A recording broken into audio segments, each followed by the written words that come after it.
السلام علیکم ناظرین حضرات، چینل کو ابھی سبسکرائب نہیں کیا ہے تو چینل کو سبسکرائب کر لیجئے، ساتھ میں بیل آئیکن ضرور دبا دیجئے تاکہ آنے والی ویڈیو کی نوٹیفیکیشن آپ کو ملتی رہے۔ اللہم صلی علی سیدنا و مولانا محمد معدن الجود والکرم و آلہ و صحابہ وبارک وسلم۔ صحابی فرماتے ہیں واللہ ان دونوں کی گفتگو کا موضوع کیا تھا جانتے ہیں آپ؟ وہ کہتے ہیں ایک ہی موضوع تھا، گری ہوئی امت کو کیسے اٹھایا جائے۔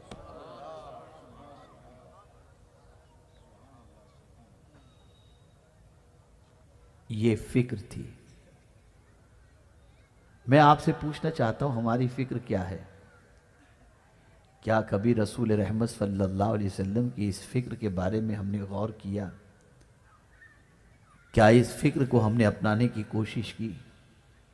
تو آج ہمارا حال یہ ہے کہ اللہ رحم و کرم فرمائے، اللہ رحم و کرم فرمائے کہ ہماری زندگی اس طریقے سے نفس پرستی اور خواہش پرستی کے اندر گزر رہی ہے کہ ہمیں خیال ہی نہیں ہے کہ ہماری قوم کہاں جا رہی ہے، قوم کا کیا حال ہے، قوم کے نوجوانوں کا کیا حال ہے، بچوں کا کیا حال ہے۔ فکر نبوی صلی اللہ علیہ وسلم دیکھیں، مولا علی کرم اللہ تعالی وجہہ الکریم سے آقائے کریم صلی اللہ علیہ وسلم ارشاد فرماتے، علی اگر تمہاری ذات سے ایک بندے کو بھی ہدایت مل جائے تو میں تمہارے لیے 100 سرخ اونٹ سے بھی اسے بہتر تصور کرتا ہوں۔ یہ فکر ہے۔ اگر میں صرف اپنے بچے کے بارے میں سوچوں، اپنی اولاد کے بارے میں سوچوں تو یہ جانوروں کی سوچ تو ہو سکتی ہے، لیکن اگر میں حضور کی امت کے بارے میں سوچوں تو یہ رسول اعظم کی سنت بن جائے گی۔ اے رسول اعظم صلی اللہ علیہ وسلم کے دیوانوں بیٹھا کرو۔ میں منع نہیں کرتا کہ آپ نہ بیٹھو، لیکن 4 جہاں مسلمان بیٹھو نا تو یہ سوچو کہ امت سے برائیاں کیسے نکالی جائیں۔ بیٹھو تو یہ سوچو کہ ان کا تعلیمی گراف کیسے اونچا کیا جائے۔ بیٹھو تو یہ سوچو کہ ان کے اندر سے برائیاں کیسے نکالی جائیں۔ بیٹھو تو یہ سوچو کہ ان کا مستقبل کیسے تابناک کیا جائے۔ بیٹھو تو یہ سوچو کہ آوارگی کے راستے سے انہیں کیسے روکا جائے۔ داڑھی رکھنا یہ سنت ضرور ہے، لیکن یہ ایسی سنت مبارکہ ہے جو میں آپ سے عرض کر رہا ہوں، فکر امت میں سمجھتا ہوں یہ سنت تو ایسی ہے کہ اللہ اکبر، اس سنت کا کیا کہنا۔ داڑھی کی سنت پر عمل آپ اس وقت کریں گے جب آپ کے چہرے پر بال آئیں گے۔ آپ کی داڑھی میں بال آئیں گے تب سنت پر عمل کر پائیں گے نا، تب داڑھی رکھیں گے۔ مسواک کی سنت پر اس وقت عمل کریں گے جب آپ کے دانت آئیں گے۔ آنکھوں کے سرمے کی سنت پر اس وقت عمل کریں گے جب آپ سلائی پکڑ کر آنکھوں میں لگانے کے لائق بن جائیں گے۔ تیل لگانے کی سنت پر عمل اس وقت کریں گے جب آپ کے ہاتھوں میں اتنی قوت ہوگی کہ اپنے ہاتھوں سے سر میں تیل لگا لیں۔ لیکن یا رسول اللہ آپ کی عظمتوں پر قربان کہ آپ نے امت کے فکر کی سنت اس وقت ظاہر فرمائی کہ ابھی ولادت ہو رہی ہے اور فکر امت کے نغمے گنگناتے نظر آ رہے ہیں، اور اعلان کر دیا کہ میری سب سے پہلی سنت میری امت کی فکر کرنا ہے۔ یہ سب سے پہلی سنت ہے۔ وصال کے بعد بھی پیغمبر رحمت صلی اللہ علیہ وسلم کے لبھائے مبارک پر جنبش تھی۔ اللہ اکبر، کان لگا کر سنا گیا، ایک ہی چیز تھی، میری امت، میری امت، میری امت۔ آج آپ دیکھیں ہمارا کیا حال بن گیا ہے۔ کیا کوئی رات آپ کو ایسی یاد ہے جس رات آپ سونے سے پہلے حضور کی امت کے بارے میں کچھ منصوبہ بندی کر رہے ہوں؟ بلکہ بڑی معذرت کے ساتھ میں عرض کروں گا، الا ماشاءاللہ سب کی پوزیشن ایسی نہیں ہے۔ اگر مخلصوں کی کمی ہوتی یا مخلص بالکل نہ ہوتے تو آج علم کا جس طریقے سے سیلاب دنیا میں آتا ہوا دکھائی دیتا ہے اور علماء کی عظیم ٹیم جو نظر آتی وہ ہمارے سامنے نہ ہوتی۔ لیکن اب تو ڈاکٹر اقبال نے تو شاید یہی کہا تھا، رہ گئی رسم ازاں روح بلالی نہ رہی، فلسفہ رہ گیا، تلقین غزالی نہ رہی، لیکن میں تو یہ کہتا ہوں صرف اذاں ہی رسم نہیں رہ گئی، پوری زندگی ہی رسم نظر آ رہی ہے۔ ایک فارمولیٹی، ایک رسم کی ادائیگی۔ بڑی معذرت کے ساتھ عرض کروں، ہماری مسکراہٹیں بھی رسمی ہو گئیں، ہمارا جنازے میں شریک ہونا بھی رسمی رہ گیا ہے، ہمارا مریضوں کی عیادت کرنا بھی رسمی رہ گیا ہے۔ ایک عجیب زندگی ہماری بن چکی ہے۔ ہم اگر اصل زندگی کو تلاش کریں تو بالکل ناپید ہے، نظر نہیں آتی اصل زندگی۔ عبادت بھی رسم، اگر مال کا نفع نہ ہو تو عبادت بھی نہ کریں۔ آخر کیا وجہ ہے کہ لوگ یہ سوال کرتے ہیں کہ مولانا کوئی ایسا وظیفہ بتائیے کہ مال دھڑا دھڑ آنا شروع ہو جائے؟ ہے کوئی ایسا بندہ بھی جو یہ سوال کرے کہ ایسا عمل بتائیے کہ میں خدا سے قریب ہو جاؤں، اس کے رسول سے قریب ہو جاؤں؟ نہیں، بلکہ ہمارا حال تو یہ ہے کہ اللہ اکبر، کعبے کے سامنے بھی جاتے ہیں تو دنیا ہی مانگتے ہیں، اور سنہری جالیوں کے سامنے جاتے ہیں تب بھی دنیا ہی مانگتے ہیں۔ ہم سے تو وہ بڑھیا اچھی تھی، وہ بڑھیا اچھی تھی جس سے موسیٰ علیہ السلام نے پوچھا تھا، اور اس نے کہا تھا موسیٰ میں اس وقت تمہیں جگہ بتاؤں گی جب تم یہ وعدہ کرو کہ جنت میں تم مجھے اپنے ساتھ رکھو گے۔ حضرت موسیٰ علیہ السلام نے فرمایا تھا کہ اے خاتون، تو صرف جنت مانگ لیتی، جنت میں میرا ساتھ مانگ رہی ہے؟ ندا آتی ہے موسیٰ دے دو نا۔ کتنی ہوشیار تھی وہ عورت جو جنت نہیں مانگ رہی تھی، جنت کے ساتھ موسیٰ علیہ السلام کا ساتھ مانگ رہی تھی۔ ہم تو اتنے گئے گزرے ہیں کہ سنہری جالیوں کے سامنے بھی جا کر کے کہتے ہیں مال چاہیے، دولت چاہیے، بنگلہ چاہیے۔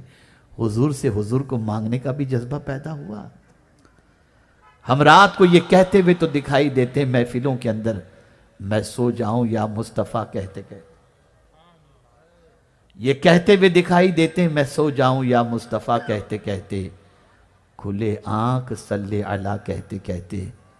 بڑی معذرت کے ساتھ کتنے لوگ ہیں جو رات کو یا مصطفیٰ کہتے کہتے سوتے ہیں؟ بتاؤ نا مجھے، ذرا غور کرو۔ ایک بڑی چپتی ہوئی بات عرض کرتا ہوں، تھرمامیٹر آپ کو دے دیتا ہوں، آپ اس سے اپنا عشق ناپ لیجئے گا، اپنے عشق کو ناپ لیجئے گا۔ تھرمامیٹر آپ کو دے رہا ہوں۔ اگر آپ کو عبادت میں لذت ملتی ہو اور عبادت آپ پر بوجھ نہ بنتی ہو، آپ عشق میں سچے ہیں،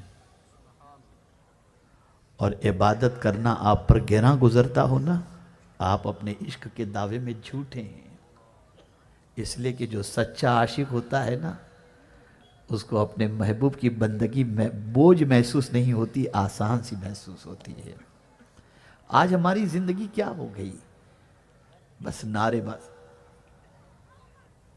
بازی، ہلڑ ہلڑ، اور اتنے بڑے بڑے دعوے کیا، الیاذ باللہ۔ اندر خالی ہے، پورا خالی ہے، لپ سروس صرف۔ ہم شکوہ کر رہے ہیں، شکایت کر رہے ہیں، دنیا ہمیں پیروں تلے روندنے کے لیے تیار ہے۔ میں کہتا ہوں جھوٹ کہہ رہے ہیں آپ، ہم خود اپنے آپ کو اپنے پیروں تلے روند رہے ہیں۔ ہم اپنے آپ کو روندنا چھوڑ دیں، دنیا ہماری عزت کرنا شروع کر دے گی۔ پہلے ہم اپنی نظروں سے گرتے ہیں، پھر خدا کی نظروں سے گرتے ہیں۔ گناہ کرنے والا، جرم کرنے والا سب سے پہلے اپنی نظروں سے گرتا ہے۔ میں آپ کو یقین کے ساتھ کہتا ہوں، گندی پکچروں کو دیکھنے والا انسان جو رات کی تاریکی میں گندی پکچر دیکھتا ہے، دن کے اجالے کے اندر اس کا ضمیر اس کو ملامت کرتا ہے، وہ خود اپنی نظروں سے گر جاتا ہے۔ اور سب سے بڑا گرنا اپنی نظروں سے ہی، جو اپنی نظروں سے گر جائے اسے کون اٹھا سکتا ہے؟ صرف تحدیث نعمت کی خاطر عرض کر رہا ہوں، ابھی علی گڑھ مسلم یونیورسٹی کے ایم ایس او کے سیکریٹری سے بات ہو رہی تھی۔ کل علی گڑھ مسلم یونیورسٹی میں میرا بیان تھا، انہوں نے کہا ایک آپ کے جملے کے سلسلے میں وہ یونیورسٹی کے اندر چرچا ہو رہا ہے۔ وہ جملہ کون سا تھا؟ طلباء اور طالبات موجود تھے، پروفیسرز موجود تھے۔ میں نے ایک خاص جملہ آخر میں نے کہا تھا، میں نے کہا اس وقت ڈپریشن کا مرض بڑھتا جا رہا ہے، اسٹریس اور بے چینی کا مرض بڑھتا جا رہا ہے، بے قراری کا مرض بڑھتا جا رہا ہے، اور سب سے زیادہ اس کے مریض ہندوستان میں نہیں ہیں، مغربی دنیا میں ہیں، ویسٹرن ورلڈ کے اندر ہیں۔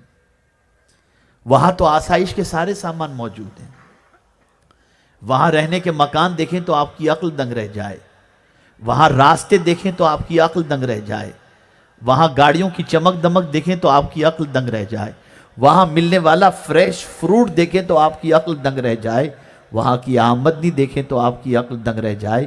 یا اللہ، آسائش کے سارے سامان کے باوجود وہ لوگ بے چین کیوں ہیں، وہ لوگ بے قرار کیوں ہیں؟ میں نے اس پر سے پردہ اٹھاتے ہوئے یہ بات میں نے عرض کی تھی، یاد رکھو انسان جب گناہ کرتا ہے نا وہ ڈپریشن کا شکار ہو جاتا ہے۔ گناہ کرنے والا مایوس ہونا شروع ہو جاتا ہے، اور اگر کوئی کہے کہ مصیبت کی وجہ سے مایوس ہوتا ہے تو میں کہتا ہوں کربلا جیسی مصیبت تو نہ تم پر آئی ہے نہ ہم پر آئی ہے، مجھے بتاؤ خاندان اہل بیت کا ایک بچہ بھی تو مایوس ہوا ہو؟ کیوں؟ عبادت کی طاقت تھی،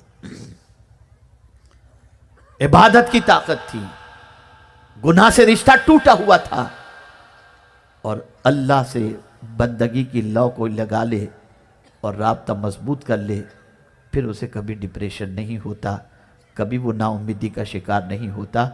یاد رکھیں اور اچھی طریقے سے یاد رکھیں، آج بھی مسلمانوں میں ڈپریشن کا مرض دنیا کی دوسری قوموں کے مقابلے میں کم پایا جاتا ہے۔ اس کی دلیل میں بہت دور جا کر کے نہیں، بہت قریب لا کر کے آپ کے سامنے پیش کروں گا۔ خدا کی قسم کورونا کے زمانے میں بھی جتنا موت سے بے خوف مسلمان نظر آتا تھا اتنا کوئی دوسرا نظر نہیں آتا تھا۔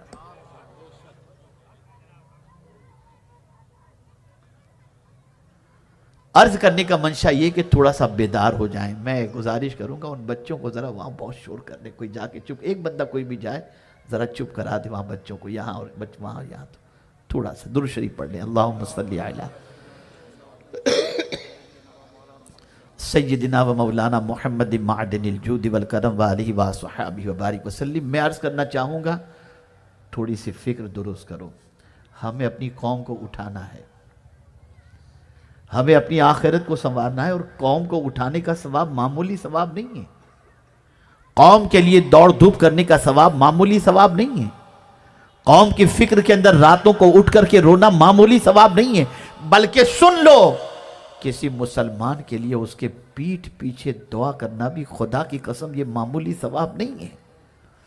آقا کریم صلی اللہ علیہ وسلم فرماتے ہیں اگر کوئی شخص کسی مومن کے لیے اس کے پیٹھ پیچھے دعا کرے تو اس دعا کا وہی مقام ہے جو حاجی احرام کی حالت میں عرفات کے میدان میں دعا کرتا ہے۔ سبحان اللہ سبحان اللہ سبحان اللہ۔ یہ دعا کا مقام ہے۔ اب ہمیں نکلنا ہوگا اپنی خواہش سے باہر، ہمیں تیار ہونا ہوگا دوسروں کے لیے قربانی دینے کو، علم کے سلسلے میں رات جاگو۔ آپ دیکھیے میں نے جس آیت کی تلاوت کا شرف حاصل کیا اس پر گفتگو کا وقت بھی نہیں رہ گیا، میں صرف آج تھوڑی سی فکر درست کر لوں، پھر کبھی اس موضوع پر انشاءاللہ عرض کروں گا۔ ایک مرتبہ درود شریف پڑھ لیں۔ اللہم صلی علی سیدنا و مولانا محمد معدن الجود والکرم وآلہ الکرام وابنہ الکریم وبارک وسلم صلاة و سلاما علیک یا سیدی یا رسول اللہ صلی اللہ تعالی علیہ وسلم۔ حضرت امام مالک، دیکھیے فکر امت، علماء تشریف فرما ہیں، میرے سر کے سب تاج ہیں ماشاءاللہ۔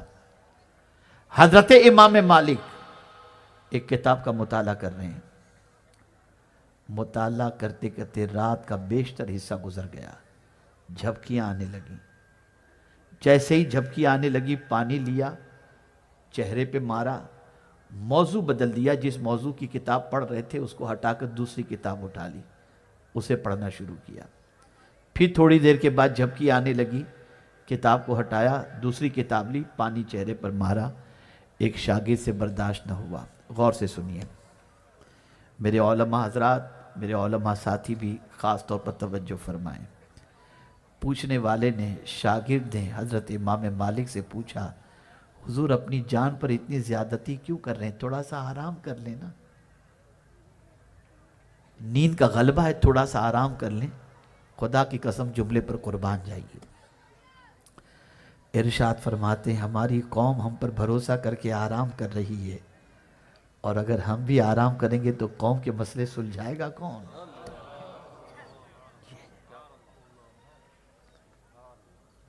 ذرا سوچو آپ.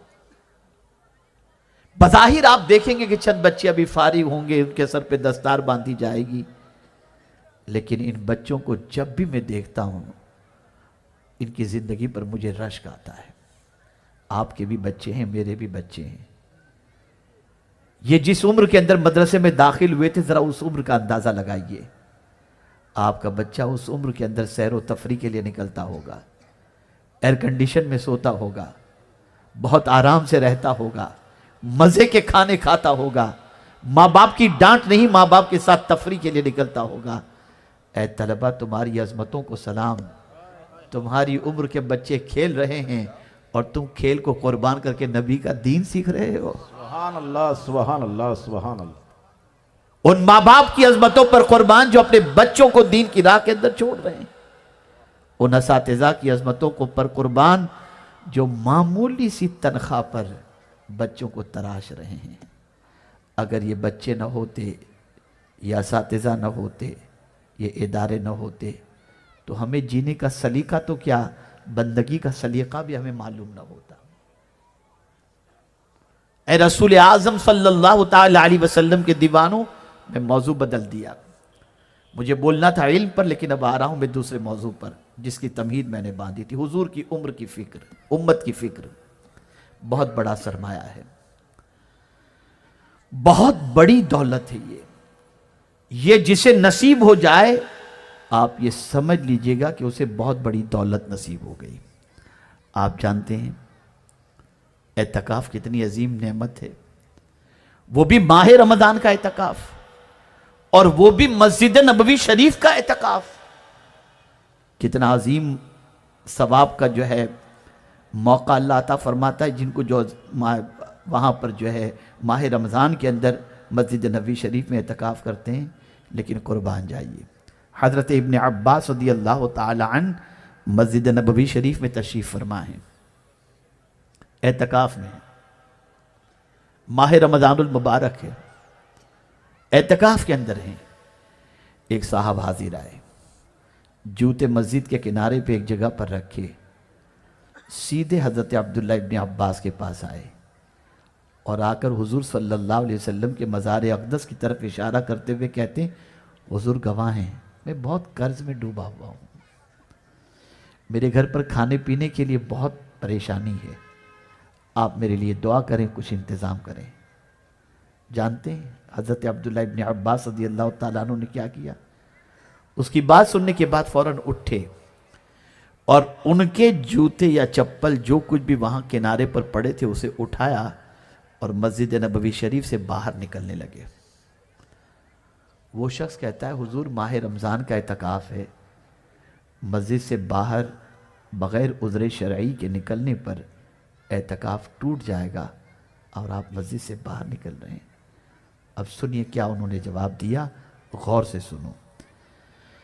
فرمایا تمہاری بات بالکل صحیح ہے، لیکن جب تم نے اپنی پریشانی کا ذکر کیا تو مجھے میرے نبی کی حدیث یاد آ گئی.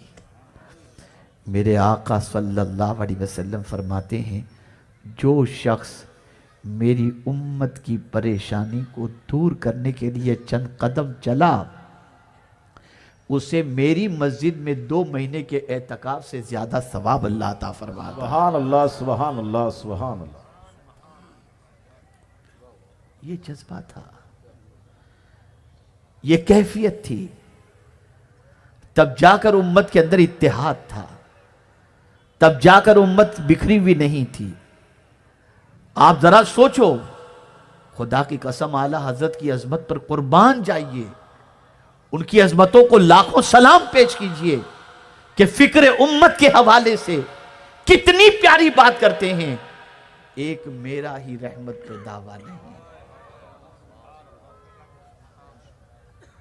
ایک میرا ہی رحمت پہ دعویٰ نہیں، شاہ کی ساری امت پہ لاکھوں سلام۔ حضور کی امت کا بھلا چاہو۔ بہت رسمی جلسے ہو چکے، بہت رسمی کانفرنسز ہو چکی، رسمی تو کیا کہوں گا، جس طریقے سے بھی جو بھی ہوتا ہے، جتنی دیر اللہ اور اس کے رسول کے ذکر پاک کی محفل میں آپ بیٹھے رہیں اور خطبہ جو کچھ اللہ اور اس کے رسول کے ارشادات پہنچاتے رہیں، وہ سب بامقصد ہیں، ثواب کے لائق ہیں اپنی جگہ پر، لیکن اب سوچ بدلو، اب فکر بدلو۔ ہمیں ایک ایسی قوم کی حیثیت سے ابھرنا ہے جس قوم کی ایک ایسی آئیڈینٹی ہو کہ مجھے یاد آ رہا ہے، اللہ اکبر، دو یہودی ایک راستے سے گزر رہے تھے، ایک پتھر بیچ میں پڑا ہوا تھا، ٹھوکر لگتی ہے تو دوسرا یہودی کہتا ہے اتنا بڑا پتھر بیچ میں پتہ نہیں کس نے رکھ دیا، ٹھوکر لگ رہی ہے، اس کو خیال بھی نہیں جس کسی نے یہاں رکھا ہوگا، تو دوسرا یہودی کہتا ہے شاید کوئی مسلمان یہاں سے نہیں گزرا، اس لیے کہ اگر مسلمان یہاں سے گزرتا تو اس پتھر کو اٹھا کر کے کنارے پر لگا دیتا۔ نبی کا دیوانہ تکلیف کی چیزوں کو ہٹایا کرتا ہے، رہنے نہیں دیتا۔ یہ ہماری پہچان تھی۔ ہم دنیا کے لیے نفع بخش تھے، ہم دنیا کو فائدہ پہنچانے والے تھے، ہم دنیا کی زندگی کے اندر انقلاب پیدا کرنے والے تھے۔ ہمارے حوالے سے پوری دنیا کا یہ تصور تھا، مسلمان نقصان پہنچانے والا نہیں ہوتا، مسلمان نفع پہنچانے والا ہوتا ہے۔ اور یہ بھی حضور کی سنت ہے۔ کسی شخص کے بارے میں یہ جان لینا اور یقین کر لینا یہ بے ضرر ہے، یہ بھی حضور کی سنت ہے۔ دلیل کی روشنی میں عرض کروں، رسول اعظم صلی اللہ علیہ وسلم ایک درخت کے نیچے آرام فرمائیں، درخت پر رسول اعظم صلی اللہ علیہ وسلم نے اپنی تلوار لٹکا دی تھی۔ ایک شخص نے تنہا حضور کو دیکھا، لٹکتی ہوئی تلوار کو دیکھا، ہاتھ میں تلوار لیا اور حضور صلی اللہ علیہ وسلم کی طرف غلط ارادے سے بڑھا، حضور کی آنکھ کھل گئی۔ وہ ظالم کہتا ہے اے محمد صلی اللہ علیہ وسلم، میری تلوار سے تمہیں کون بچائے گا؟ تو رحمت عالم صلی اللہ علیہ وسلم ارشاد فرماتے ہیں اللہ، اتنا کہنا تھا اس کے ہاتھ سے تلوار گر گئی۔ حضور نے تلوار پر قابو پا لیا اور اس ظالم کو بھی قابو پا لیا اور فرمایا اب بتا میری تلوار سے تجھے کون بچائے گا؟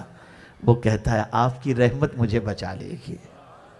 یہ پہچان تھی، یہ آئیڈینٹی تھی، یہ شناخت تھی۔ اے رسول اعظم صلی اللہ علیہ وسلم کے دیوانوں، سوچ بدلو، فکر بدلو۔ آج اگر دنیا ہمیں قدر کی نگاہوں سے نہیں دیکھتی تو ہم میں فیض پہنچانے کی طاقت ختم ہو چکی ہے، نفع پہنچانے کی طاقت ختم ہو چکی ہے۔ اور یہ بات یاد رکھنا، نفع پہنچانے والی چیز کی قدر ہوتی ہے۔ اور میرا یہ جملہ زندگی بھر محفوظ کر لینا، زمین پر بوجھ مت بنو، زمین پر لوگوں کی ضرورت بنو۔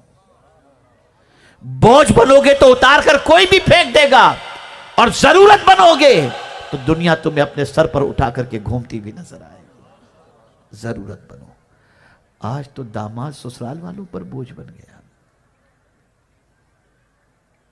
ذرا سوچو، ایک عجیب سچویشن ہوتی جا رہی ہے، ایک عجیب حالات سے مسلمان گزر رہا ہے۔ پتہ نہیں ہماری فکروں کا دیوالیہ پن یا ہماری فکروں کا افلاس، یا اگر میں تھوڑا سا آگے بڑھ کر کہوں تو ہماری فکروں کا جنازہ نکل چکا ہے۔ کہیں سے کوئی اسلامی فکر ہماری نظر نہیں آتی، کہیں سے نہیں۔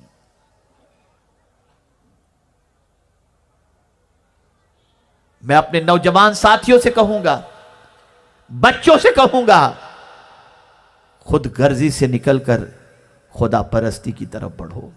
سیلفش مت بنو، اپنا ہی بھلا نہ سوچو۔ کل بروز قیامت ایک شخص کے اعمال کو جب میزان پر تولا جا رہا ہوگا تو ترغیب و ترہیب کے اندر حدیث مبارکہ موجود ہے کہ رسول اعظم صلی اللہ علیہ وسلم میزان پر کھڑے ہوں گے، اس کی نیکیاں کم ہوں گی اور گناہ زیادہ ہوں گے. قریب ہوگا کہ فیصلہ ہو جائے گا کہ اس بندے کو جہنم میں ڈال دو، کہ آقا کریم صلی اللہ علیہ وسلم اس بندے کی سفارش اللہ کی بارگاہ میں کریں گے، مولا اس بندے کو بخش دے، اس لیے کہ زمین کے اوپر میرا ایک امتی پریشان تھا، یہی بندہ تھا جو میرے امتی کی پریشانی کے لیے دوڑ دھوپ کرتا تھا، اس نے زمین پر میری امت کی پریشانی دور کی. آج میں سفارش کرتا ہوں کہ تم مولا اس کی پریشانی کو دور فرما دے. پہچان تھی. آپ ذرا سوچو، ذرا غور کرو، ایمان کے شعبے میں سے یہ ہے کہ راستے سے تکلیف دہ چیز کو ہٹا دینا. عمل نہیں بتایا، ایمان میں اسے شامل فرمایا ہے. ہم کیا تھے، ہم کیا ہو گئے. پورا ڈھانچہ بدل گیا، پوری سوچ بدل گئی، پورا نظریہ بدل گیا، پورے حالات بدل گئے. ہمیں مکمل طور پر چینج ہونے کی ضرورت ہے، مکمل طور پر اپنے آپ کو بدلنے کی ضرورت ہے. اور ہمیں صرف انسانوں کے ساتھ حسن سلوک نہیں، جانوروں سے بھی، اور اس کا بھی صلہ ہے. ایک زمانے کے اندر آپ جانتے ہیں قلم تو آج نکلا ہے، یہ بال پین، انک پین، یہ ساری پین تو آج نکلی ہیں. پہلے لکڑے کے قلم سے سیاہی کے اندر بھگو کر لکھا جاتا تھا. سنو، غور سے سنو. ایک بزرگ سیاہی کے اندر قلم کو ڈبوتے ہیں، جیسے ہی اٹھاتے ہیں نوکے قلم پر سیاہی تھی، ایک مکھی آتی ہے، سیاہی کو چوسنا شروع کر دیتی ہے نوکے قلم سے.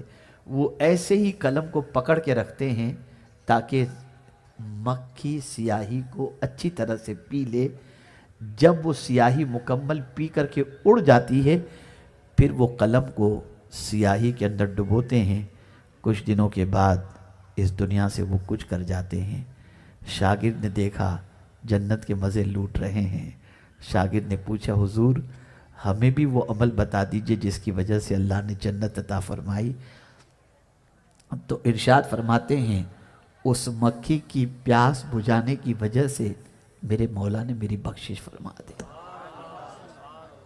ذرا سوچو، آج بہن کا حق کھایا جا رہا ہے، بچیوں کا حق مارا جا رہا ہے، بھائی کا حق مارا جا رہا ہے، اور پھر اللہ کے نام پر دے کر آدمی سمجھتا ہے جنت مل جائے گی. سوچ بدلو، فکر بدلو، خیالات بدلو. آپ جب تک کہ اس سوچ کے مالک نہیں بنیں گے نا، تو میں سمجھتا ہوں زندگی کسی کام کی نہیں رہے گی. اور ایک آخری بات عرض کر دوں تاکہ آپ تھوڑا سا اور طمانینت قلب حاصل کر لیں. یاد رکھیں، کسی کہنے والے نے بڑی پیاری بات کہی ہے، کھلانے والا کبھی بھوکا نہیں رہتا. کھلانے والا کبھی بھوکا نہیں رہتا. اب میں اس کو آپ کو سمجھاؤں. سکون چاہتے ہو نا، دل کا سکون چاہتے ہو، آئیے میں آپ کو سمجھاؤں. آپ کے بینک کے اندر پیسے پڑے ہوئے ہیں، آپ کے جیب کے اندر پیسے پڑے ہوئے ہیں، آپ گئے کسی بڑی ہوٹل میں کھانا کھانے کے لیے. ابھی آپ کھانے کے دسترخوان پر بیٹھے ہی تھے کہ کوئی دور سے ایک غریب کہیں سے آپ کے کھانے کے منظر کو ٹک ٹکی باندھ کر کے دیکھ رہا تھا کہ آپ کے دسترخوان پر لذیذ کھانا ہے، مرغ مسلم موجود ہے، یہ ساری چیزیں ہیں.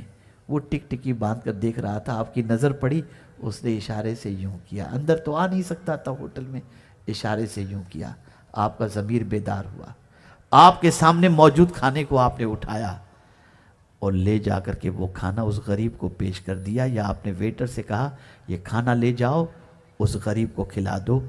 میں خدا کی قسم یقین کے ساتھ کہتا ہوں، آپ اگر بھوکے اٹھ کر کہ اس کے بعد کی پیمنٹ کے لیے آپ کے پاس پیسے نہیں تھے، لیکن وہ لذیذ غذا اٹھا کر کے آپ نے اس غریب کو دے دی نا، اور آپ بھوکے چلے آئے، آج بھوکا رہ کر جتنا سکون آپ کو ملے گا نا، اتنا کھانا کھا کر کے بھی آپ کو سکون نہیں ملے گا، اس لیے کہ وہ پیٹ بھر کے لذیذ غذا کھانے والا جو دعائیں دے گا، وہ دعائیں ویسے ہی آپ کا پیٹ بھرتی بھی نظر آئیں گی۔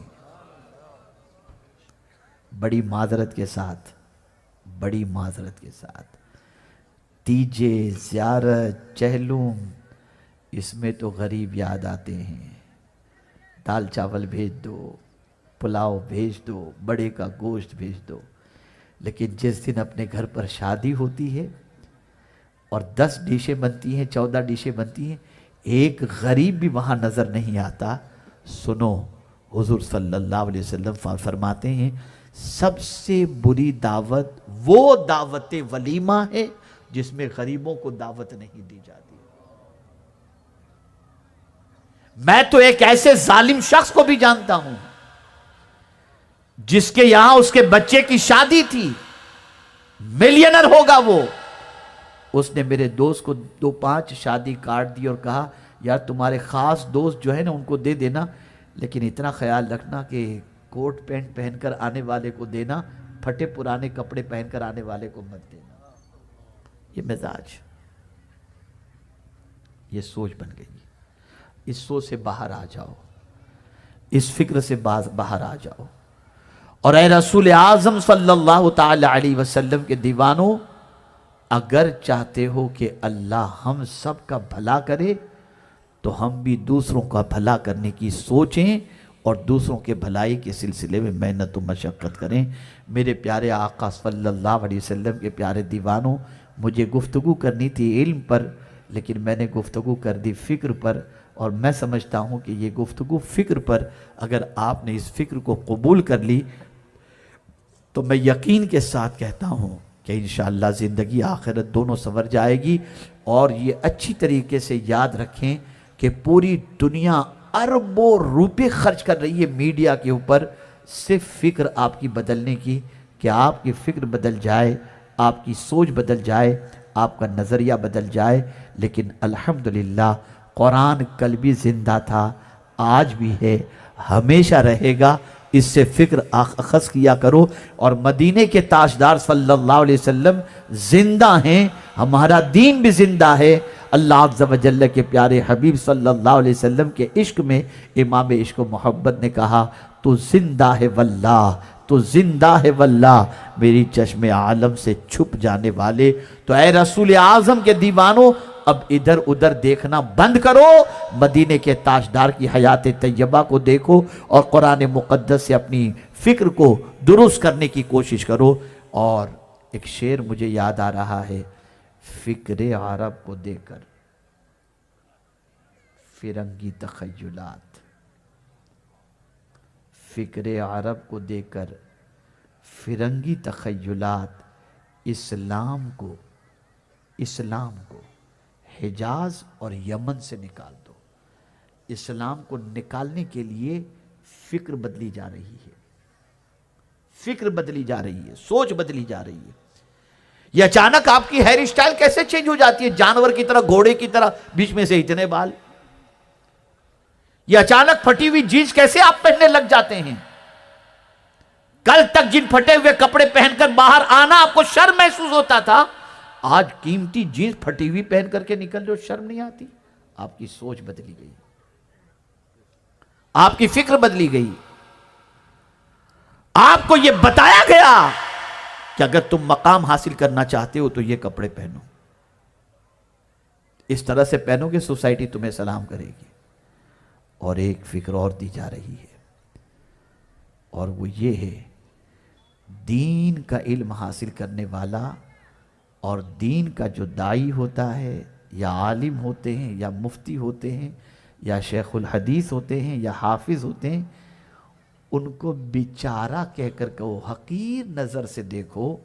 اور آج یہی ہو رہا ہے، بڑی معذرت کے ساتھ، جنہیں دینی شعور ہوتا ہے وہ سامنے سے دنیاوی تعلیم یافتہ آتا ہو اور دینی تعلیم یافتہ آتا ہو، تو وہ دینی تعلیم یافتہ کے لیے جس کے پاس دینی شعور زندہ ہے وہ بڑھ کر ان کی دست بوسی کرے گا، اور دنیا کی تعلیم حاصل کرنے والے کے ساتھ بھی اچھی طریقے سے ملے گا، لیکن اس کی نگاہوں کے اندر معزز وہ ہے جس نے قرآن سیکھا ہے۔ لیکن آج جس کو دینی شعور نہیں، اس کا معاملہ جدا نظر آتا ہے، اس کی سوچ جدی نظر آتی ہے، اس کی فکر جدی نظر آتی ہے۔ حضور صلی اللہ علیہ وسلم نے فرمایا عالم بنو یا طالب علم بنو یا عالم کی بات سننے والے بنو یا عالم سے محبت کرنے والے بنو، پانچویں مت بننا ورنہ ہلاک ہو جاؤ گے، ہلاک ہو جاؤ گے۔ ٹھیک ہے، جو آپ کی سوچ کے مطابق آپ اگر آج کے عالم کو محبوب الہی کی طرح دیکھنا چاہو تو آپ بھی امیر خسرو جیسے تو نہیں ہو سکتا ہے، لیکن پھر بھی بہرحال آپ سے بہتر ہے کہ 5 وقتہ نماز تو جماعت سے پڑھ بھی رہا ہے، پڑھا بھی تو رہا ہے، قرآن تو صحیح طور پر پڑھ رہا ہے۔ آپ کے گھر میں کسی کا انتقال ہو جائے تو نماز جنازہ یہی تو آ کے پڑھتے ہیں۔ عزت دو، دین کو دو، دینداروں کو دو، دینی کتابوں کو دو، دین کے علم کے سیکھنے والوں کو دو، لیکن دنیاوی علم حاصل کرنے والوں کو حقارت کی نظر سے مت دیکھنا، اور نہ دنیاوی تعلیم یافتہ کو حقارت کی نظر سے دیکھنا۔ وہ علم بھی ہے، وہ بھی ضروری ہے، اور یہ بھی ضروری ہے، لیکن سوچ یہ بدلنی ہوگی کہ اللہ نے جس کو بھی دین کا علم عطا فرمایا ہے وہ حقیر نہیں ہے، وہ بھی اللہ عز و جل کے فضل سے ایک بڑی نعمت سے مالا مال ہے، بڑی دولت سے مالا مال ہے، اس کا بھی احترام کرو اور دنیاوی تعلیم یافتہ کو بھی قدر کی نگاہوں سے دیکھو۔